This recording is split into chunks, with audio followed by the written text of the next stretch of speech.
80 வயதுடைய ஒரு மனிதரின் இதயத்தில் அறுவை சிகிச்சை நடந்தது. நல்லபடியாக நடந்து முடிந்த பின் அவரிடம் ரூபாய் 8 லட்சத்திற்கான ரசீதை மருத்துவமனை நிர்வாகிகள் கொடுத்தனர். அந்த ரசீதை பார்த்ததும் அவரால் அழுகையை கட்டுப்படுத்த முடியவில்லை. அப்பெரியவரின் பரிதாபகரமான அழுகையை பார்த்த மருத்துவர், "அழாதீர்கள். தங்களுக்கு என்னால் முடிந்த அளவுக்கு பில்லை குறைத்து விடுகிறேன்" என்றார். அதற்கு பெரியவர், "எனக்கு அது பிரச்சனை இல்லை. 10 லட்சம் ஆனாலும் தருவதற்கு நான் தயாராக உள்ளேன். ஆனால் 80 வருடங்களாக எவ்வித பிரச்சனையுமின்றி என் இதயத்தை பாதுகாத்த இறைவன் ஒரு ரூபாய் கூட பில் கேட்கவில்லையே. இவ்வளவு நாள் இதனை உணர்ந்ததே இல்லை. இப்போது நினைத்தபோது கண்ணீர் வருகிறது. 3 மணி நேரம் மட்டும் நீங்கள் பாதுகாத்ததற்கு 8 லட்சத்திற்கு பில். எல்லாம் வல்ல கடவுள் கருணையையும் அன்பையும் நினைத்து அழுதுவிட்டேன்" என்றார்.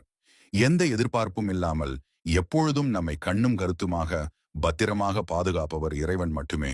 நமக்கு கிடைத்த வாழ்க்கை எத்தனை பேருக்கு கிடைக்கவில்லை என உணர்ந்தால் நாம் தினமும் இறைவனுக்கு நன்றி சொல்வோம்.